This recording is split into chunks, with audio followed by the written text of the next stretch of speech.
தெக்கத்திக்காரங்க வந்து அருவாவோட தான் வருவாங்க, வந்து ஒரு 4 பேரை வெட்டிடுவாங்கன்ற மாதிரி சொல்றாரு சார்.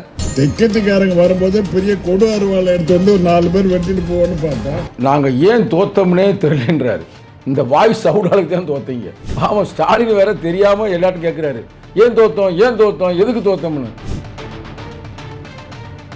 இது மாதிரி சாதி வெறியர்களை நீங்கள் பக்கத்தில் வச்சதே உங்கள் தோல்விக்கே காரணம். எங்க அந்த பேச்சை கேட்டதுமே தூங்குறாப்புலங்க கலவரத்தை வறுமை என்னப்பா சும்மா இங்கேருந்து வர்ற வந்து 4 பேரை போட்டு விட்டு போனான்னா அப்படின்னா என்னங்க அர்த்தம்? முதல்வர்களை கண்ட்ரோல் பண்ணுறாரு. ஒரிஜினல் திமுகவை செயல்பட சொல்லுங்க, நாங்கள் யாருன்னு காட்டுறோம். திமுகனாலே தீய சக்தி தான், திமுகனாலே தீய வைப்பாங்க, சொந்த கட்சிக்காரனே கொலை பண்ணி போடுவாங்க. விஜய் என்ன விஜய், ஜோசப் விஜய் அவர்களே ரொம்ப கவனமாக எச்சரிக்கையாக இருங்க. அந்த மீட்டிங்கில் எங்கள் தலைவர் சொல்கிறாரு, இந்த சாதி வெறியர்கள் மத வெறியர்களை முன்னுணர்ந்து தடுப்பதற்கு ஒரு உளவு அமைப்பை மைக்ரோ மேனேஜ்மெண்ட் லெவலில் நீங்கள் வைக்கணும் அப்படின்னாரு. ஆனால் அவங்க கடைசி வரைக்குமே வைக்கலை.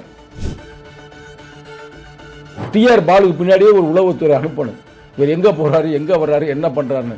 மதுரையில் ஒரு அமைச்சர் இருக்கார், அவரை பின்னாடியே அனுப்பணும். நிஜமாதான் பிரதர், எங்கே போய் தூங்குறாங்க, எந்த வீட்டில் தூங்குறாங்க, கரெக்டாக அதெல்லாம் முக்கியமாக ஃபாலோ பண்ணணும். அதில் குறிப்பாக அண்ணன் ராஜாவை ஃபாலோ பண்ணணும்.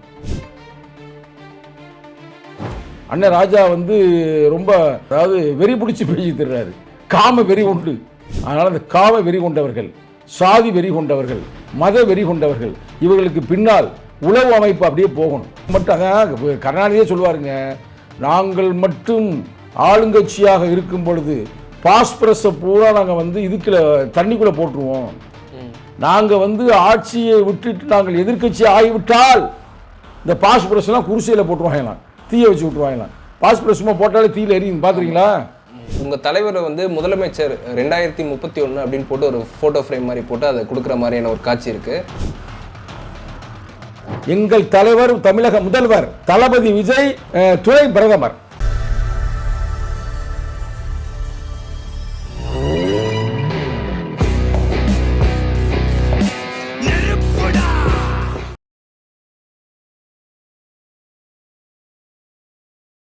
இந்த ஃபயர் தமிழன் நேயர்களுக்கு வணக்கம். இன்னைக்கு நம்ம கூட இன்டர்வியூவில் திரு சங்கத்தமிழன் இருக்காரு. சார் வணக்கம் சார். வணக்கம் சார். இப்போது டிஆர் பாலு ஒரு மேடையில் பேசும்போது என்ன சொல்கிறாருன்னா, தெக்கத்திக்காரங்க அருவாவோட தான் வருவாங்க, வந்து ஒரு 4 பேரை வெட்டிடுவாங்கன்ற மாதிரி சொல்கிறாரு சார். இதை நீங்கள் எப்படி பார்க்குறீங்க? அதிலே அவர் ஒரு கருத்து சொல்கிறாரு, நாங்கள் ஏன் தோத்தோம்னே தெரியலன்றாரு. இந்த வாய்ஸ் சவுடாலுக்கு தான் தோத்தீங்க. ஆமாம், ஸ்டாலின் வேற தெரியாமல் எல்லாரும் கேட்குறாரு, ஏன் தோத்தோம் எதுக்கு தோத்தோம்னு. ஐயா, முன்னாள் முதல்வர் தலைவர் ஸ்டாலின் அவர்களே, இது மாதிரி சாதி வெறியர்களை நீங்கள் பக்கத்தில் வச்சதே உங்கள் தோல்விக்கே காரணம். பாவம், நீங்கள் நல்ல மனிதர்.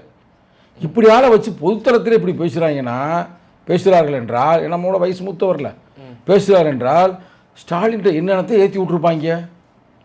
எங்க அந்த பேச்சை கேட்டதுமே தூங்குறாப்புலங்க கலவரத்தை. தெற்கத்திக்காரன்லாம் வரும்போது பெரிய அருவாளோட தான் வரணும். நீ என்னப்பா சேலம் இதை அதனா கம்பம் அப்படின்னு ஒரு ஆளை பேர் சொல்கிறாப்புல, வறுமை என்னப்பா சும்மா இங்கேருந்து வர்ற வந்து 4 பேரை போட்டு விட்டு போனான்னா அப்படின்னா என்னங்க அர்த்தம்? ஏன் உன் மயனுக்கு சொல்ல வேண்டியதானே? உன் மயனுக்கு மட்டும் கோட் சுட்டு மாட்டி உலகம் பூரா அனுப்புவோம். ஏன் நீ இறங்க வேண்டியதான களத்தில்? நீ யாருக்கும் தான் உலகத்துக்கே தெரியும்ல. ஆனால் எவ்வளவு அயோக்கியத்தனா! இவர் மாதிரி நிறையா பேருங்க. ஒருத்தர் மதுரைக்காரர் இருக்கார், முன்னாள் அமைச்சர், அவரும் தோற்று போனார். அவர் என்ன சொல்கிறாருன்னா, எங்களை ஒரிஜினலாக காட்ட விளையாட சொல்லுங்கள், முதல்வர் எங்களை கண்ட்ரோல் பண்ணுறாரு, ஒரிஜினல் திமுகவை செயல்பட சொல்லுங்கள், நாங்கள் யாருன்னு காட்டுறோம்னா அது என்ன அர்த்தம்? இது என்ன அர்த்தம்? ஒரிஜினல்னா திமுகனாலே தீய சக்தி தான், திமுகனாலே தீய வைப்பாங்க, சொந்த கட்சிக்காரனே கொலை பண்ணி போடுவாங்க. எத்தனை நடந்திருக்கு? சொந்த கட்சி வெளியாடுனால சொந்த கட்சிக்காரனையே ஒரு முறை தினகரன் ஆஃபீஸில் வச்சு எரிக்கலை. ஐயோ சாமி, அதை பேச்சை கேட்டோம்னா தலையில் அடிச்சுக்க வேண்டியதாக இருக்குங்க. இதுக்கு தானே உங்களை இப்போ காலி பண்ணாங்க. இந்த நேரத்தில் சொல்கிறேன், தமிழக முதல்வர் விஜய் என்ன விஜய், ஜோசப் விஜய் அவர்களே ரொம்ப கவனமாக எச்சரிக்கையாக இருங்க. இப்போ நீங்கள் ஆட்சியில் பிடிச்சது அவங்களுக்கு தாங்க முடியல. அப்போ இவங்க பூரா என்ன பண்ணுவாங்கன்னா சாதி கலவரத்தை உருவாக்குவாங்க. எனக்கு தெரியும் பிரதர், நான் ஏற்கனவே வார்ன் பண்ணியிருக்கிறேன், எச்சரிச்சிருக்கிறேன். சாதி கலவரம், மத கலவரம், இல்லை ரவுடிகளை வீலே ரவுடிகள் தான் கொண்டு இறக்கி விடுவாங்க. அதனால் எங்கள் தலைவர் 2021 முதல்வரிடம் அந்த முதல்வரிடம் சொன்னார். குளத்தூர் ஒரு மீட்டிங், நான் பக்கத்தில் இருந்தேன்ல, அன்னைக்கு யாருன்னா சேகர்பா உட்காந்துருக்கிறாப்புல. அந்த மீட்டிங்கில் எங்கள் தலைவர் சொல்கிறாரு, இந்த சாதி வெறியர்கள் மத வெறியர்களை முன்னுணர்ந்து தடுப்பதற்கு ஒரு உளவு அமைப்பை மைக்ரோ மேனேஜ்மெண்ட் லெவலில் நீங்கள் வைக்கணும் அப்படின்னாரு. ஆனால் அவங்க கடைசி வரைக்குமே வைக்கலை. இப்போ நாங்கள் சொல்கிறோம், தி ஃபயர் யூடியூப் மூலமாக சொல்லுகிறோம், தமிழக முதல்வரே அவங்க உங்களை பார்த்து வந்து அவங்களுக்கு தகன்னு எரியுது, நீங்கள் பாட்டு எரிச்சு விட்டு போயிடுவாங்க அந்த கோபத்தில். கரெக்டாக நல்லா முன்னுணர்ந்து டிஆர் பாலுக்கு பின்னாடியே ஒரு உளவுத்துறை அனுப்பணும். இவர் எங்கே போகிறாரு, எங்கே வர்றாரு, என்ன பண்ணுறாருன்னு. மதுரையில் ஒரு அமைச்சர் இருக்கார், அவரை பின்னாடியே அனுப்பணும். நிஜமாக தான் பிரதர், ஒரு எடுத்துக்காட்டு சொல்ல எக்ஸாம்பிளுக்கு, எங்கே போய் தூங்குறாங்க, எந்த வீட்டில் தூங்குறாங்க, கரெக்டாக அதெல்லாம் முக்கியமாக ஃபாலோ பண்ணணும். அது குறிப்பாக அண்ணன் ராஜாவை ஃபாலோ பண்ணணும். அண்ணன் ராஜா வந்து ரொம்ப அதாவது வெறி பிடிச்சி பேசி தர்றாரு, காம வெறி உண்டு. சரி, ஒரு காம வெறி பிடிச்சவங்க எப்படி பேசுவாங்களோ அதே மாதிரி பேசுகிறாரு. அதனால் அந்த காம வெறி கொண்டவர்கள், சாதி வெறி கொண்டவர்கள், மத வெறி கொண்டவர்கள், இவர்களுக்கு பின்னால் உளவு அமைப்பு அப்படியே போகணும். எனக்கு ரொம்ப இந்த இப்போ நடக்கிற சில கொலை நடக்குது பார்த்தீங்களா, எனக்கு ரொம்ப இவங்க மேலே டவுட்டாக இருக்குது. ஏங்க ஒரு பொது மேடையில், பப்ளிக் மேடையில் தெற்கத்திக்காரனா வந்து அருவாவோட தான் வரணும்னா, ஐயோ இது நான் என்னங்க சொல்கிறது, இதை எவ்வளோ ஒரு அயோக்கியத்தனமான பேச்சாக இருக்குது. அப்போ கலவர பூமி ஆகணுமா? இவங்க மட்டும் அதான் கருணாநிதியே சொல்லுவாருங்க, நாங்கள் மட்டும் ஆளுங்கட்சியாக இருக்கும் பொழுது பாஸ்பரஸை பூரா நாங்கள் வந்து இதுக்குள்ள தண்ணிக்குள்ளே போட்டுருவோம், நாங்கள் வந்து ஆட்சியை விட்டுட்டு நாங்கள் எதிர்கட்சி ஆகிவிட்டால் இந்த பாஸ்பரஸ்லாம் குருசையில் போட்டுருவாங்களாம், தீயை வச்சு விட்டுருவாங்களாம். பாஸ்பரஸ் சும்மா போட்டாலே தீயில் எரியும், பார்த்துருக்கீங்களா? அது மாதிரி இவங்களுடைய பேச்சுகள்லாம் அப்பப்போ நான் பார்த்துட்டு உண்மையிலே எதுவும் வாய்ஸ் ரெக்கார்ட் போட்டிருக்காங்களோ, இந்த ஏதாவது பண்ண டப்பிங்க அது மாதிரி ஏதோ பாவம் பண்ணி விட்ருக்காங்க அவருக்கு ரீலுக்காக அப்படின்னு பார்த்தா தொலைக்காட்சியிலே வருது. ஆமாம், எல்லா தொலைக்காட்சியிலையும் வருது. குறிப்பாக நான் பார்த்தது வந்து பாலிமர். பாலிமர்லாம் இவங்க சப்போர்ட்டான தொலைக்காட்சி அவனே போடுறேன். இது மாதிரி இப்போ ஏன்னா யாராலும் ஏற்றுக்கொள்ள முடியாது. அப்போ இவ்வளோ வன்மை இருக்கிறவங்க பக்கத்திலே வச்சுக்கிறதா எப்படி? நான் பார்த்த வரைக்கும் இந்த பெரிய பெரிய தலைவர்கள்ட்ட பக்கத்தில் இருக்கிறாங்க பாருங்க, எல்லாமே திட்டு பேலாக இருக்கிறாங்க. சீரியஸாக அது என்னன்னே தெரியல. பெரிய தலைவர்கள் யாராக இருந்தாலும் பாருங்க, இப்போ ஜெயலலிதா அம்மா செத்து போச்சு, ஜெயலலிதா அம்மாவோட பக்கத்தில் இருந்தது யார்? சசிகலா. அவன் யோசித்து பாருங்க, அவங்க மேலே கூட வந்துச்சா வரலையா? யோசித்து பாருங்க, ஒவ்வொரு தலைவனுக்கிட்டையும் சுற்றி இருக்கிற போனால் அப்படி ஆழத்தான் இருக்கிறாங்க. எல்லா தலைவரும் சிந்திச்சு பார்த்துக்கிறீங்க, உங்களுக்கே தெரியும், அவங்க தலைவர்களுக்கே தெரியும் ஏன் தான் அப்படி பண்ணுறாங்கன்னு தெரியல. இப்போ உதயநிதி ஸ்டாலின் நல்ல மனிதர்களை நான் கேள்விப்பட்டிருக்கிறேன். ஆனால் அவங்களோட சேர்ந்து இப்படி ஆட்கள் பூரா இருக்கும்போது என்ன பேசுவாங்க? அண்ணே கலவரத்தை தூண்டி விடுவோம்ண்ணே, அங்கே ஒரு பிரச்சனையை உருவாக்குவோம், தீயா பரவணும்னா சட்ட ஒழுங்கு கெட்டு போயிடும். அப்போ எல்லாம் சொல்லுவாங்க, ஏய் நம்ம ஆட்சி நல்லா, திமுக ஆட்சி நல்லா இருந்துச்சுப்பா, டிவிக்கு வந்து சிக்கலாகி போச்சு. அவர் சொல்லுவாங்க, சொல்ல மாட்டாங்க மக்கள். இதுல கூட ஒரு 6 மாசம் அவங்க ஃப்ரீயா விடுங்க, அவங்க தப்புலாம் செய்யட்டும்ன்ற மாதிரி பார்த்தீங்களா சொல்றது. அவங்களாம் ஒரு தப்பு செய்ய மாட்டாங்க, உங்களை தூக்கி உள்ளே ஓட போகிறாங்க, அந்த தப்பு நடக்க போகுது. நிஜமாக அதே தப்பாகும்னு நினைக்கிறேன். இல்லை இப்போ நம்ம பேசிக்கிட்டு இருந்த தருணத்தில் அந்த பழைய டாஸ்மார்க் அமைச்சர் இருந்தார்ல, அவர் மேலே வழக்கு போட போகிறாங்க. பாலாஜி வழக்கு போட போகிறாங்க. இப்போ போயிடுச்சு மேட்ரு, வந்துட்டு இருக்கு செய்தியில். நிறையா பேர் இப்போ தூக்க போகிறாங்க. ரொம்ப எச்சரிக்கையாக இருக்குங்கப்பா, பார்த்துருங்க. இப்போலாம் ஆளை நெருங்கிட்டாங்கண்ணா மருமகனை சபரீசன். அவர் தான் ஃபுல் ஆட்டைக்கு அவரே தலைவர், ஹெட் ஆஃப் டிபார்ட்மெண்ட். எல்லாத்தையும் காசை வசூல் பண்ணியிருக்கிறாரு. திடீர்னு பல ஆயிரம் கோடி வந்துருச்சான் அவர் அக்கௌண்ட்டில். கடந்த 5 ஆண்டுகளில் 5 லட்சம் கோடி வந்துருச்சான். எப்படி இந்த 5 லட்சம் கோடி வந்துச்சு? எல்லா இடத்துலையும் C2 ஒன்று போட்டுருப்பாங்க பார்த்தீங்களா? எங்கே பார்த்தீங்கன்னா எப்படி கட்டுனீங்க? இப்போ எல்லாம் அவள் அப்படியே நிற்கிறான் பில்டிங்லாம். ஆனால் விட்டு இப்போ பில்டிங் விட்டு அப்படியே ஓடி போயிட்டாங்களாம். வர சைக்கிளில் ஏறிக்கிட்டு காரில் ஏறிக்கிட்டு அவன் மட்டும் அப்படியே அந்த பட்டு காட்டு போய்கிட்டு அப்படியே போயிட்டாங்களா? நாங்களப்பா எங்களுக்கு இது சம்மந்தமே இல்லை அப்படின்னு. இவர் டக்குன்னு ஒரு பிளேனை பிடிச்சி நேராக போய் துபாயில் இறங்கினாரான். துபாய் இறங்கி அங்கேருந்து எஸ்கேப் ஆகி எங்கிட்டே போயிட்டாரான். அதனால் வந்து இப்படிலாம் பேசாதீங்க, எவ்வளவு ஐயோக்கியத்தானப்பா சாமிகளா. அதில் வேற வந்து அடுத்து வந்து முதல்வர் ஆகிடுவாங்களா, இந்த ஜென்மத்தில் ஆக முடியாது. இது மாதிரிலாம் பேசியிருந்தால் மக்கள் எப்படி ஓட்டு போடுவேன்? அந்த பேச்சை கேட்கும்போது நமக்கே இவ்வளோ வருதுன்னா, பொதுமக்கள் இப்போ பொதுமக்களுக்கு டிவியில் வந்துருச்சு. இப்போ எல்லாரும் பார்த்துட்டு வைரலாக ஓடிக்கிட்டு இருக்கு. ஆமாம் சார். இப்போ கட்சிக்காரங்க எடுத்து போடுறாங்க, அதுவே பல லட்சம் பேர் இப்போ பார்த்துட்டாங்க. இதுக்கே கைது வரணுமுங்க. டிஆர் பாலுவை கைது செய், நம்பர் 1. நம்பர் 2 ராஜாவை கைது செய். ஏன் சார் அவர் ராஜா தானங்க வந்து எங்களை கேவலமாக பேசுகிறாரு, கெட்ட வார்த்தையில் பேசிட்டாருங்க. ஆமாம், காம இச்சையோடு பேசிட்டாருங்க. அப்போ அதுவும் பேசக்கூடாதுல, பொதுத்தளத்தில் வந்து ஒரு கெட்ட வார்த்தை பேசக்கூடாதுல.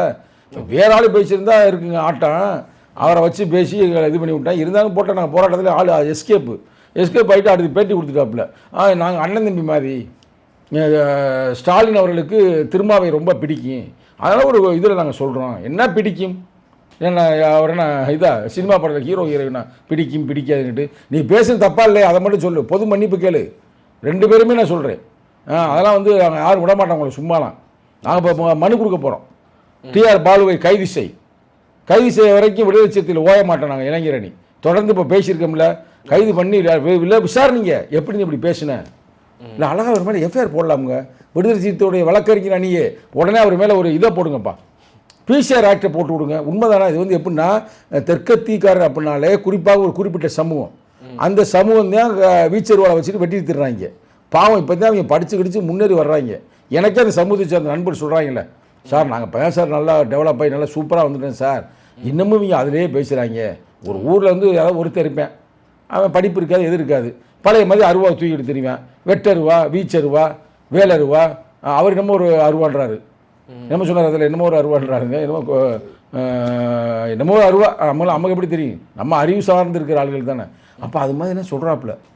அப்போ இது வந்து அவங்களை வந்து பாதிக்கும்ல. இப்போ அவங்க சமூகத்திலே பெரிய பெரிய நல்ல அறிஞர்களாக இருக்கிறாங்க. இப்போ வைரமுத்து இருக்கிறாரு, அந்த சமூகத்தை சார்ந்தவர் எவ்வளோ அன்பாக அவர் பேசுகிறாரு கொள்கிறாரு. அவர் நான் இதாக பேசி ஏங்க அதை விட நம்ம சில தோழர்கள், பேர் சொல்லக்கூடாது இந்த நேரத்தில், தோழர்கள் பெரிய தோழர்கள், நீங்களாம் அவர் நம்மோட இல்லை, அவரை என்ன சமூகம், அவரெல்லாம் அந்த சமூகம் தான். சரி, ஏன் இன்னைக்கு தோழர் மகேந்திரன் உங்களோட பேட்டியெல்லாம் எடுப்பார் பார்த்துருக்கீங்களா உங்கள் சேனலில், அவர் என்ன சமூகம், அவர் அந்த சமூகம் தான். இப்போ அவர் மனசுனா உடையாதா இப்படி ரவுடித்தனமாக பேசுனா? நான் தெரிஞ்சவங்களே சொல்கிறேன். இப்போ கீழே எத்தனை பேர் இருக்கிறாங்க நல்ல மனிதர்கள், ஆரோக்கியமான மனிதர்களாக இருக்கிறாங்களே, எல்லாம் ஏன் தான் அப்படி பேசுகிறேன், இதில் அப்படியே வெறியாக இருப்பாங்களோ. விஜய் ஆட்சிக்கு வந்து பிடிக்கல, ஆமாம் அப்படியே கொள்ள வெறியில் இருப்பாங்க. நைட்டில் தூக்கம்னு நினைக்கிறேன், ஃபுல்லாக மாத்திரை போட்டு ஒரு அதான் ஏன் தோத்தோம், அது ஒரு புலம்புற மாதிரி தான் பேசியிருக்காரு சார். ஏன் தோத்தோம், ஏன் இந்த வாய் இப்படி பேசுனா தோத்தோம், எஸ்சியா நீனு கீழே போன்றது செஞ்சாங்கல்ல, ஓசி பஸ்ஸில் போகிறது நீங்கள் தானே பண்ணுறது. ஆமாம். நீனே வந்து வேலைக்காரங்க, இவங்கெல்லாம் யார், அமைச்சர்கள் யார் நினைக்கிறீங்க? நம்ம தான் எஜமானியர்கள், ஓட்டு போடுகின்ற மக்கள் தான் எஜமானர்கள், நீங்கள் எல்லாம் வேலைக்காரர்கள், அமைச்சர்கள் தான் முதன்மையான வேலைக்காரர்கள். அதை விட்டுவிட்டு இவங்க நம்ம பிறக்கும் போதே அமைச்சராக பிறந்து வந்த இவரெல்லாம் பிடிச்சி அழகாக போடலாம் பிறகு. நான் இப்போ பார்த்தேன்ல அந்த பேச்சு, இந்த பேச்சு வந்து ஒரு சாதி கலவரத்தை உருவாக்குவதை போல் பேசுகிறார். அவர் மேலே வந்து வன்கொடுமை தடுப்பு சட்டத்தின் பிரகாரம் அவரை வழக்கு போடலாம். இப்போ இந்த பேட்டி முடிச்சதுமே நாங்கள் வழக்க போடுறோம். நெசமாக விட மாட்டான். அப்புறம் இது மாதிரி பேசினா அவன் பேசிட்டே இருப்பேன். நான் தமிழ்நாடு அமைதியாக இருக்குன்னு நாங்கள் விரும்புகிறோம், மக்கள் ரொம்ப அன்பாக இருக்குன்னு நாங்கள் விரும்புகிறோம், இந்த தளபதி ஆட்சி இன்னும் தொடரணும் விரும்புகிறோம். 5 ஆண்டுகள் எந்த பிரச்சனை, நான் அமைச்சரவையில் இருக்கிறோம்ல, ஆட்சியிலும் பங்கு அதிகாரத்திலும் பங்கு, நாங்கள் இப்போ என்ன ஆகிட்டோம், சரி நாங்கள் வந்து இப்போ அமைச்சர் ஆகிட்டோம்லங்க. அப்போ எங்கள் ஆட்சியை எதிர்த்து நீங்கள் பேசுகிறீர்களா, அப்படி தானே கேள்வி வைக்க முடியும். விட மாட்டோம்ங்க, ஓய மாட்டோம்ங்க. பாருங்கள், சும்மா வாய் சவுடாலாம் பேசலை, இரு நாங்கள் வச்சுக்கிறோம் உங்களை. சரி சார். சார் அடுத்ததாக ஒரு கேள்வி என்னென்னா, இப்போ திண்டிவனத்தில் ஒரு நிகழ்ச்சியில் வந்து உங்கள் தலைவரை வந்து முதலமைச்சர் 2031 அப்படின்னு போட்டு ஒரு ஃபோட்டோ ஃப்ரேம் மாதிரி போட்டு அதை கொடுக்குற மாதிரியான ஒரு காட்சி இருக்குது. ஸோ அதை பற்றி உங்கள் கருத்து என்ன சார்? சார், கொள்கை வெல்ல களமாடுவோம், கோட்டையில் ஒரு நாள் கொடியேற்றுவோம், அந்த ஒரு நாள் 2031 வெளியே வச்சுங்க வெள்ளை பேப்பரில், ரைட்டா? எங்கள் தலைவர் தமிழக முதல்வர் தளபதி விஜய், துணை பிரதமர் வந்து ராகுல். நிசமாங்க. சரி சார். ஏன் இப்படி சிரிக்கிறீங்க, நீங்கள் என்ன நக்கல் பண்ணுற மாதிரி? நீங்கள் சிரிக்காதீங்க, அப்புறம் டென்ஷன் ஆகிடுவாங்க, டிவி கேட்காரன் பூரா மகரம் வந்துடுவாங்க. என்னன்னா நார்த் இந்தியாலாம் அவர் பரவிட்டாருங்க. அங்கே வந்து பெருசாக வந்து ராகுல் காந்திக்கு வந்து ஒரு சப்போர்ட்டான ஆள் இல்லைங்க, ரைட்டாக? இவர் வந்து இப்போ வந்ததுமே முதல்வர் ஆகிட்டார்ன்ற செய்தி போயிடுச்சு. இவர் ஆள் வேறு சுமார்ட்டாக இருக்கிறாரா? இப்போ ராகுல் காந்தியோட கை கோர்த்துட்டாரு, எங்கள் தலைவரோட கை கோர்த்துட்டாரு. இப்போ அம்பேத்கரிஸ்ட் தான் இன்னைக்கு வந்து இந்தியாவில் அந்த போய்ட்டு அதிகம், நார்த் இந்தியாவில் அதிகமான ஓட்டு அவங்கள்ட்ட தான் இருக்குது. அம்பேத்கர் இப்போ ஜெய் பீம் அப்படின்னாலே முடிஞ்சு போச்சு. அப்போ 3 பேர் ஒன்று சேர்ந்து போயிட்டாலே ஆட்டோமேட்டிக்காகவே அவர் பிரதமர் ஆகிடுவார். யார்? ராகுல் காந்தி. இவர் துணை பிரதமர் ஆகிடுவார். எங்கள் தலைவர் தமிழகத்தின் முதல்வர் ஆகிடுவார். அதைத்தான் தம்பியை க்ளீனாக பார்த்து அவங்க கொடுக்குறாங்க. ஏங்க யாராச்சும் நம்புவாங்களாங்க, இவரெல்லாம் அமைச்சர் ஆகிட்டு அதே தாங்க முடியல. வன்னியரசு சாதாரண ஒரு நண்பர் தான், ஆமாம், சாதாரணமாக தான் போவார், சாதாரணமாக வருவார், ஒரு ஏழ்மையான குடும்பத்தில் பிறந்தவர் தான். இன்றைக்கி அவர் அமைச்சருங்க.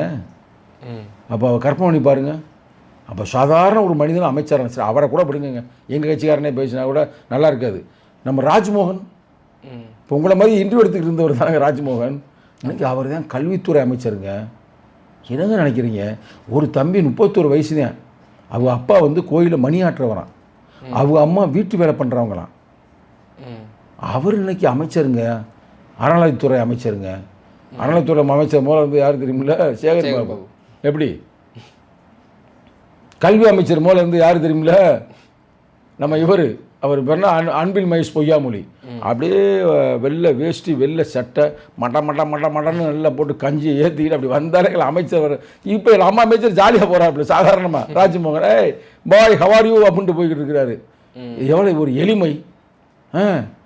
அவர் வந்து முதல்வர் காலைல 9:50 வராராமுங்க, கரெக்டாக 9:50 வந்து கரெக்டாக வந்து சாப்பாடு வீட்டிலே கட்டி கொண்டாந்துடுறது. ஒரு ஆள் தூங்க விடுறது அங்கே. யாரும் வந்து ஆஃபீஸ் முதல்ல என்ன தெரியுமா செய்வாங்க, 12 மணிக்கு தான் வருவாங்களாம் ஆஃபீஸ்க்கு. செக்ரட்டரியேட்டுக்கு வர்றது 12 மணிங்க. இப்போ எல்லா அலுவலகமும் பயந்து போயிருக்கிறாங்களா, இடையே முதல்வரே 9:50 வர்றாரு, எப்போ என்ன செய்ய போகிறான்னு தெரியாது. அதனால் வந்து இப்போ எல்லாம் கவனிக்கிறாராங்க அமைதியாக. எவனாவது லஞ்சம் வாங்குங்க உங்களை வச்சுக்கிறேன் அப்படின்னு. இது உண்மையான செய்தி. எங்கள் தலைவர் என்னை கூட்டிகிட்டு போய் நம்ம எனது பழைய நண்பர், இன்றைய நண்பர், இப்போ நண்பரை புதுப்பிச்சிட்டோம் கரெக்டாக, அவரை போய் அன்றைக்கி சந்தித்து பேசினோம். அவர் சொல்கிறாரு, சங்கத்தமிழன் முதல்வர் சொல்லிட்டாரு, யாரும் எதுவும் லஞ்சம் வாங்கக்கூடாது, சும்மா இந்த சிஎம் ஃபண்டு அப்படி இப்படி இந்த பிஎம் ஃபண்டுலாம் வாங்குவாங்க, சிஎம் ஃபண்டு அதெல்லாம் எதுவும் வாங்கக்கூடாது, கான்ட்ராக்டட காசே வாங்கக்கூடாது, நீ ஹைவே மினிஸ்டர். அது மாதிரி எல்லா மினிஸ்டரும் சொல்லிட்டாரான். காசு வாங்குறது தெரிஞ்சால் உடனே சீட்டை கிழிச்சிருவேன். எல்லா பேரையும் ஃபாலோ பண்ணுறதுக்கு ஆள் போட்டாரான். எல்லாரையுமே எவன் என்னென்ன பண்ணுறான், எவன் திருட்டு போய் வேலை பண்ணுறானா, பிரார்த்தனை பண்ணுறானா அப்படின்னு. அப்போ எங்கள் தலைவரே கேட்டார், இதெல்லாம் சாத்தியமானு கேட்டார். உண்மையிலே எங்கள் தலைவர் ஒரு யதார்த்தமான அரசியல்வாதி தானே. இல்லை அண்ணே அப்படி சொல்லிட்டாருண்ணே, ரொம்ப ஸ்ட்ரிக்டாக இருக்கிறாருண்ணே அப்படின்னு. சூப்பர்ப்பா, பாராட்டுப்பா அப்படின்னாரு. அடுத்து என்ன சொன்னாங்க கேளுங்க, வர்ற எம்பி எலெக்ஷனுக்கெல்லாம் காசு கொடுக்கக்கூடாது, உள்ளாட்சி தேர்தல் காசு கொடுக்கக்கூடாதான் சொல்லிட்டார் அவர். நம்ம காசு எதுக்கு வாங்குறேன், கொடுக்க தானே வாங்குறேன், அது மக்கள்கிட்ட இருந்து போய் நம்ம எதுக்கு வாங்கின அந்த காசை, ஏன் அதை வந்து ஊழல் செய்யணும், எனக்கு பிள்ளையா குட்டியா எல்லாம் அவங்க தனியாக போயிட்டாங்க, நான் தனி மனிதனாக வாழ்கிறேன், என்கிட்ட இருக்கிற பணம் எனக்கு போதும், கடைசி வரைக்கும் மக்களுக்கு நான் சர்வீஸ் பண்ண போகிறேன், மீண்டும் அதாவது மக்களுக்கு எனக்கு என்னென்ன செய்தார்களோ அவங்களுக்கு திருப்பி நான் நன்றி கடன் செய்ய போகிறேன். ஆனால் எல்லாம் எச்சரிக்கையாக இருக்கணும். எவனாவது எங்கேயாவது ஏதாவது பண்ணுனீங்க உங்கள் எனக்கு நம்ம இப்போ நிறைய அமைச்சரை தூக்கிடுவார்னு நினைக்கிறேன் கொஞ்சம் நாளில். உண்மைதான் அப்படிங்களா சார்? எவனாவது எங்கிட்ட திருட்டு பழம் பண்ணாங்கன்னா கேட்ச் பண்ணிடுறது, அப்படியே அடிச்சு தூக்கி விட்டுறது, போயிட்டு வா அப்படின்னு. அதனால் உண்மையிலே இப்படி தமிழ்நாடு இவ்வளோ நல்லா முன்னேற்றத்துக்கு போய்கிட்டு இருக்குது. இது பூராமே வந்து எல்லாமே திருட்டு பயலுக்கு தான். எந்த அமைச்சர் நல்லவர் அந்த அமைச்சர் சொல்ல முடியாது. எனக்கு தெரிய ஓப்பனாக சொல்கிறேன்ல, தளபதி ஸ்டாலினை தவிர உதயநிதி ஸ்டாலினை பற்றி நமக்கு தெரியாது, அவ்வளோ பழக்கம் இல்லை. அவரை பற்றி எல்லாமே நம்ம கேள்விப்பட்டிருக்கிறோம். ஆளு சொல்லுவாங்கள்ல, அவர் ரொம்ப க்ளீன் மேன், ஒரு ஜென்டில் மேன். ஆனால் கவுத்து விட்டாங்க எல்லாம் சேர்ந்து. பாவமாக இருக்குங்க எனக்கு உண்மையிலேயே. தோற்ற எப்படி இருக்கு மனசு யோசித்து பாருங்க. சாதாரண நம்ம ஒரு இதில் எக்ஸாமில் தோற்று போனாலே அவங்க மனசு வலிக்கும். அவர் தோற்று போவார்னு எவனுமே சொல்லலைங்க. இந்த கருத்து கணிப்பாளர் எவ்வளோ சொல்லணும் லைட்டாகாது. அப்போ திட்டமிட்டுருக்காங்களோ அவங்களே, என்னன்னே தெரிலங்க. 2வது முறையும் ஜெயிப்பாருன்னு தானே சார் சொல்லிட்டு இருந்தாங்க. 2வது முறை இதாரா முதல்வர் ஆறாரா. ஆனால் அவரே தோற்றுருக்கிறாருன்னா அப்போ மக்கள் எப்படி அமைதி புரட்சி பண்ணிட்டாங்க பாருங்க. எந்த கருத்து கணிப்பாளரும் கண்டுபிடிக்க முடியவில்லை. ஆனால் நான் மட்டும் கணிச்சேன். நல்லா கேட்டுக்கிறேங்க. முதல் ரவுண்டு வரும்போது சொல்லிட்டேன், உங்களை தலித்து பாவம் உங்களை சும்மா விடாதுன்னு போட்டேன், வேங்கவையில் உங்களை பழி வாங்கி விட்டதுன்னு போட்டேன். ஃபர்ஸ்ட் ரவுண்டில் எங்கள் தலைவர் அதே ஆச்சரியமாக கேட்குறாரு, ஏப்பா கொஞ்சமாக அறிவு இருக்கா, ஒரு கட்சியில் ஒரு இளைஞர் நிச்சயம் இருந்துக்கிட்டு ஃபர்ஸ்ட் ரவுண்டு போய்கிட்டே இருக்கும்போது நீ போட்டு விட்றிய, ஒருவேளை அவர் ஜெயிச்சிருந்தாருன்னா உனக்கு சிக்கலாக இருக்காதா? அவரெல்லாம் ஜெயிக்கிற வாய்ப்பே இல்லைண்ணே, எனக்கு அப்பயே தெரியும்னே. இவர் அதாவது யார் வந்து வாயில் விழுகக்கூடாது, ஒரு மனுஷனை வந்து நீங்கள் கொடுமைப்படுத்தக்கூடாது. தெரிஞ்சோ தெரியாமல் நீங்கள் ஒரு இப்போ தலைவராக இருக்குன்னு வச்சுங்களேன், உங்களுக்கு தெரியாமல் கூட நடக்கலாம், ஆனால் அந்த பாவம் உங்கள்கிட்ட தான் சேரும். என்ன பாவம்னா நீங்கள் கணிக்கலைன்னு வள்ளுவர் சொல்லியிருக்காருங்க. ஏழைகள் அழுத கண்ணீர் கூறிய வாளுக்கு சமம்ன்றாரு. எந்த காலத்தில் வாழ்ந்தவர் வள்ளுவர். ஏழைகள் அழுகிறான்னு வச்சுங்களேன், துயரப்படுறான்னு வச்சுங்களேன், அது வந்து எதுக்குன்னா வாள்னா அறுத்துரும்ல, கூர் வாளுக்கு சமம். யார்? வள்ளுவன் சொன்னது. அப்போ இந்த மக்கள் அவர் ஆட்சி காலத்தில் தலித்து மக்கள் எல்லாமே அழுதாங்க. நான் கண்ணால் பார்த்தேன்ல, அழுது புலம்புனாங்க. அது போல் நேருக்கு நேரம் நம்ம பார்த்துட்டு வந்தோம்ல. அது ஒரு சின்ன எடுத்துக்காட்டு. ஆம்ஸ்டாங் கொலை வழக்கு இருந்துச்சு பார்த்தீங்களா? ஆமாம் சார். அது வந்து சிபிஐ பண்ணுறோம்ன்றாங்க. ஆனால் சிபிஐ போயிடாதீங்கன்னு தடுத்தாங்க. அப்போ ஏன் தடுக்கிற நீ ஓமேனா ஒன்றும் பிரச்சனை, சிபிஐ பண்ணட்டுமே. அப்போ அது வந்து என்ன தெரியுது உங்களுக்கு, நல்லா புரியுதா? கேள்விக்குறி புரியுதா உங்களுக்கு? மேட்ரு என்ன சொல்ல வரேன் புரியுதா? அப்போ அந்த பாவம் அதுமாதிரி துப்புரவு பணியாளர்கள் சாதாரண மக்கள், அவங்க தான் வந்து சென்னையவே சுத்தமாக வச்சுருக்கிறாங்க. அவங்க போராடுறாங்க. அவன் போராட்டம் நியாயமானது. ப்ரைவேட்டாக கொடுக்காதா பண்ணுறாங்க. கரெக்டு தானேங்க? ஆமாம். ஏன் ப்ரைவேட்டாக கொடுக்குற? நான் கவர்மெண்ட்டில் வேலை பார்க்குறோம்னா நோ நோ நோ நோ. அவன் போராடினேன். ஆனால் முதல்வர் ஜாலியாக மாரி செல்வத்தை பக்கத்தில் வச்சுக்கிட்டு படம் பார்க்குறாரு. மன்னன்ற படத்தை மாரி செல்வது சூப்பராக படம்னா அது தலித்து வரலாறு தான் பேசுது. அப்போ சினிமாவில் சூப்பர் தலித்துகளுக்காக பாடுபடுறத பார்க்குறது. ஆனால் இங்கே வந்து தலித்து நீ போக வேண்டியதானே? சரி, நீ தான் வயசான ஆள், நீங்கள் தான் வயசான ஆள், உன் பிள்ளை அனுப்ப வேண்டியதானே? போய் அங்கே போய் என்னென்னு பார்த்து வாப்பா, கேட்டு வாப்பான்னு. எப்படி இருக்கு அந்த மக்களுக்கு? காது கொடுத்து கூட கேட்கலங்க அவங்க. ஆனால் கொடுமையாக இல்லையா? நம்ம யோசித்து பார்ப்போம், எதுக்கு நீ இருந்த முதல்வர் இப்போ பாரு அழுகுறாங்க. ஐயோ போச்சு, சீட்டு போச்சு, சீட்டு போச்சுன்னு. இதை நீ முன்னாடி இப்போ செஞ்சுருந்தேன்னா அது வேறு ஒன்றுமே கேட்கலங்க. நான் போனேன்ல களத்துக்கு, என் தலைவர் போனார்ல, என்னென்னா ப்ரைவேட் ஆக்காதான்னு நாங்க. சரி, அவங்கள பார்த்து சரிப்பா ப்ரைவேட் ஆனால் என்ன தப்பு, அதில் இவ்வளோ பலன் அடங்கியிருக்குது, நன்மை அடங்கின்னு விளக்கம் கொடுக்கணும்ல. நீனா ஒரு ஆளாடா துப்புரவு பணியாளர், அவனெல்லாம் வந்து நான் பேசுவேன்னா நான் எவ்வளோ பெரிய லாடு லபக்கு தாசினார். ஆனால் போட்டாங்களே கும்மா குத்தி விட்டாங்கல்ல. நல்லா யோசித்து பாருங்கள், இது சாதாரண விஷயமா? அதேமாரி இந்த வேங்கவேல் மட்டும் நான் நினச்சேன். ஏன்னா வேங்கவேல் இப்படி நடந்துருச்சு, யார் குற்றவாளின்னு அப்புறம் பார்ப்போம். ஒரு முதல்வர் வாழ்கிற காலத்தில் இது நடக்குது. நாளைக்கு வரலாற்றில் எழுதுவாங்களே ஒரு ஆட்சி காலத்தில் இப்படி நடந்து போச்சு அப்படின்றது அவர் தானே கேவலம். நமக்கு என்ன கேவலமே உங்களுக்கு தானே. அப்போ நீ என்ன பண்ணியிருக்கணும்? நேரடியாக ஒரு காரை எடுத்துக்கிட்டு நேர ஸ்பாட்டுக்கு, யாருமே போலங்க அமைச்சர்லாம், இவர் நேராக போய் என்னம்மா அவங்க நடந்துச்சு அன்பாக கேட்டுட்டு, சரி அது சட்டம் அதோடைய வேலை செய்யும், சரி உங்கள் வீட்டில் ஒரு இட்லி போடுங்க, ஒரு டீயை போடுங்க அப்படின்னு சாப்பிட்டு வந்திருந்தாருன்னா இன்றைக்கி எவ்வளோ பெரிய ஆளாக இருப்பார். ஜெயிச்சிருப்பாருங்க, ஜெயிச்சு ஓட்டை போட்டிருப்பாங்க. கண்டிப்பாக அவங்களுக்கு அந்த புத்தியே இல்லைங்க. இந்த மக்கள் பிரச்சனை ரொம்ப கேட்கணும், அதுவும் குறிப்பாக தலித்து பிரச்சனை கேட்கணும் அப்படின்ற எண்ணம் கொஞ்சம் கூட இல்லை. அதுக்கு தான் பண்ணுறாங்க. இப்படி இருந்துச்சுன்னா எந்த காலத்துலேயும் வர முடியாது. இப்போ உண்மையிலேயே சங்கத்தமிழன் பேசுகிறாங்கன்னா டக்குன்னு உடனே நடவடிக்கை எடுங்க. டிஆர் பாலுவை கூப்பிட்டு வார்ன் பண்ணுங்கள், எச்சரிக்கை பண்ணுங்கள். உண்மையிலே அதை நல்ல ஒரு அடையாளம். நீ எச்சரிக்கை இருந்தாலும் ஒழுங்காக இருப்பான்ல. ஆத்தி நம்மளை இப்படி பேசிட்டாங்கடா, நீ ஒழுங்காக இருக்கணும்னு ஒரு எண்ணம் வரணும், புத்தி வரும்ல. எல்லாம் தெனாவட்டுங்க. உண்மையிலே விஜய் அவர்களை ஒரு படத்தில் வந்து டம்முன்னு இதில் ஜனநாயகம் நினைக்கிறேன், இது புறமோவில் பார்த்தேன். இது அடிக்கிறார்ல. அப்புறம் இன்னொரு படத்தில் வந்து ரவுடியில் புறம் போட்டு போலீஸாக வந்து அடிப்பார்ல, அவன் டக்குன்னு அடிச்சு அவங்களாம் சரி பண்ணுங்க. அதுக்கு நீங்கள் அடினா உங்களை வந்து அடிக்க சொல்லல, டக்குன்னு போலீஸ் வந்து நீ தானே டக்குன்னு ஃபோன் பண்ணி இது மாதிரி பேசியிருக்கிறாரு, ஆள் அழகாக தூக்குங்க, தூக்கி போடுங்க, பார்ப்போம் என்ன நடக்குதுன்னு பார்ப்போமே, என்ன பெரிய மேட்ரு. அதனால் வந்து சட்டத்தை ஒழுங்காக நீங்கள் செய்யணும், சும்மா பண்ணக்கூடாது. வலியவனை கண்டால் வளைந்து கொடுக்கும், எளியவனை கண்டால் ஏறி மிதிக்கும் சட்டம் எங்கள் தலைவர் சொல்லியிருக்காரு. அப்படி இருக்கக்கூடாது. சட்டமும் பாதுகாப்பும் யாருக்கு? ஏழை மக்களுக்கு. இப்போ அவர் தூண்டுறாருல, இப்போ அவங்களுக்கு என்ன அவர் அந்த புத்தி, தலைவர்களுடைய லெஃப்ட் ஹேண்டே சொல்லிட்டாரா போட்டு தள்ளுறான்னு. அதில் ஒரு ரெட்டை கொலை என்ன டவுன், அது விளக்கம் வேறு கேட்குறாரு. டபுள் மர்டர்னா என்னன்னு கேட்குறாரு. புத்தியை பாருங்கள். ஒரு அமைச்சருக்கு, முன்னாள் அமைச்சருக்கு ஃபுல்லாக பொம்பளை புத்தி, இன்னொரு ஆளுக்கு ஃபுல்லாக ரவுடி புத்தி. ஏன்னா திருந்துறதுக்கு வாய்ப்பே இல்லை. என்னன்னு தெரியல. திருந்துங்கடா சாமிகளா, தயவு செய்து திருந்துங்கள். ஓகே சார், உங்கள் நேரத்துக்கும் கருத்துக்கும் நன்றி சார். நன்றி, வணக்கம்.